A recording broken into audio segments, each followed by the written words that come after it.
Ето, браќа и сестри, сме слаби. Немотни по природа за многу работи да извршиме. Кој сака искрено себе си да се испитува, ќе пронајде во себе колку е слабо. А кој сака да ни се представи со гордост, тој за себе ќе покажува колку е моćен, помоќен на другите. Денес, знаете, сите сме по некоја политичка кампања и споредете ги зборовите во таа политичка кампања од оние кои денес ги читавме за Пресвета Богородица. Ние сме смирени луѓе, верници, и знаеме дека никој не може друг да ни помогне освен Богородица. Прво Бог сигурно, меѓутоа Господ и дал на Богородица да управува овој свет, затоа што многу не љуби. И затоа единствено нејзе ја молиме да излезе во пресрет на нашите потреби. Големи се нашите потреби, поголеми од што и самите честопати можеме да мислиме Богородица.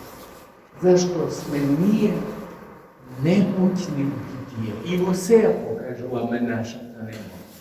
Во здравието, во учењето, науката која соладуваме на работното место, каде можеме, освен со лажната гордост, да се похвалиме дека добро поминуваме.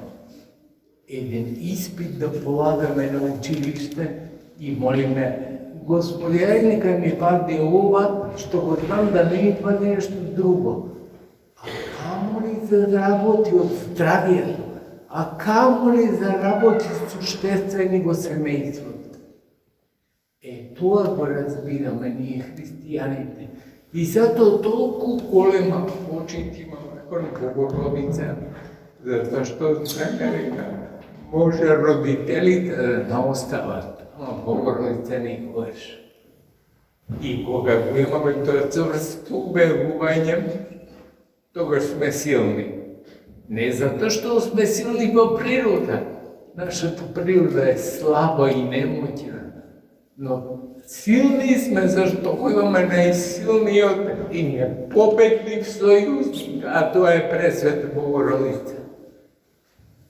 Со таков сојузник можеме да се похвалиме, ама затоа сме должни и затоа е прекрасно што се собираме на овој ден да и прочитаме. Иако тоа го правиме често и на секоја богослужба во црквата да поменуваме Богородица, но особено овој ден кога целата химна катисна во нејзина чест ја пееме. И гледате колку свечено треба да изгледа таа песна. Свечена е затоа што доликува на Пресвета Богородица тоа да го пееме и наистина да ја славиме. Ние немаме поблизу некој Пресвета Богородица. Може да имаме присна и треба да имаме присна врска со родителите. Може во едно семејство мажот и жената да имаат присна врска и треба да имаат присна врска.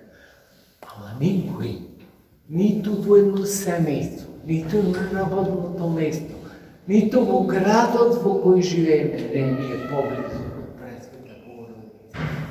Зашто?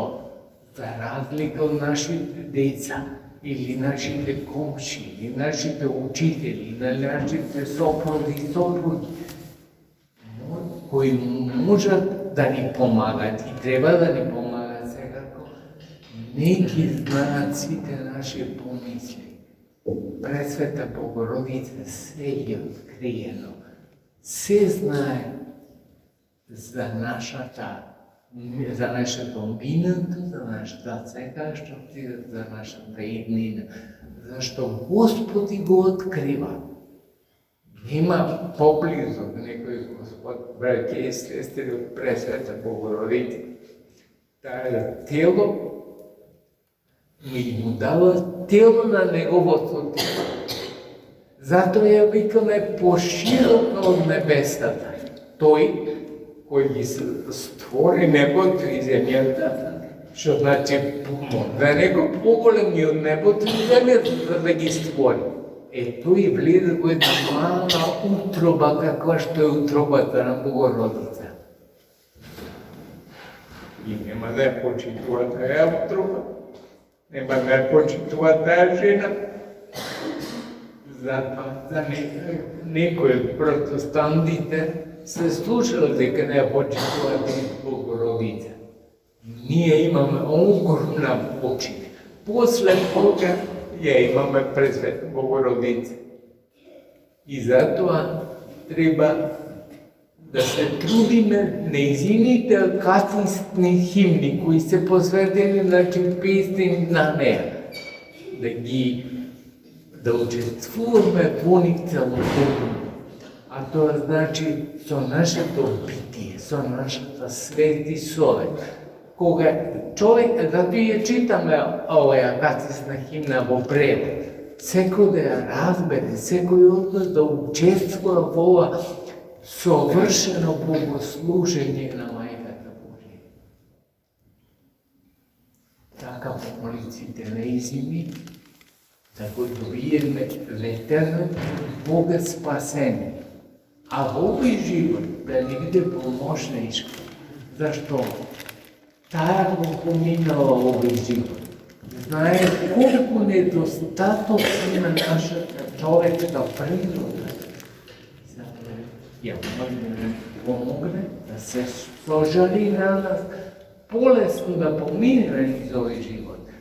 Не дека овде не треба да имаме никакви искушенија. То се лажи секој што си мисли дека овде совршено ќе опомине живот. Обично неискуството кај младите луѓе е така. Си мислат дека овде совршено нешто. Ќе го завршам, детство совршено, ќе се браво совршено, ќе се оженат или омашат совршено, ќе има совршени деца. Тоа за жал нема. Не постои. Тие недостатоци Пресвета Богородица ги исправа. Затоа ја молиме, затоа ја коленичиме пред неа, особено во оваа света 40-ница. Секој петок, знаете дека читавме дел од овој акатист, а денеска го прочитавме целиот. На Света Гора монасите го учат напамет акатист. Колку трае 4 статии, ама напамет го учат. И скоро да нема монах на Света Гора што не ќе да ви рецитира акатист. Тоа така патува, таму пешки се оди, знаете, дека сега опоследно време има и коли, и дирко, и може ама не одат сите, обичните монаси повторно одат пешки, по целиот полуостров. И што да прави човек оди пешки? Го рецитира акатистот на Пресвета Богородица. Затоа толку масовно сите го знаат на Пресвета. Таа нека не биде помош, таа нека не биде застапна. Таа нека го води нашиот живот, а ние само да се научиме да го предаваме. Дека ќе Господице Богородице во животот, ти биди наша патеводителка, така постои една икона позната Богородица патеводителка. Таја да не биде водич по патот на животот, зашто тогаш ќе знаеме дека не грешиме, дека не го промашуваме патот и дека одиме кон Царството Божјо, кое на сите вас би го позакувам и нека ви биде по патлина сите добробот и благодат која ќе ни ја даде животот во заедница со Пресвета Богородица. Милост да Божја да биде со сите. Амин.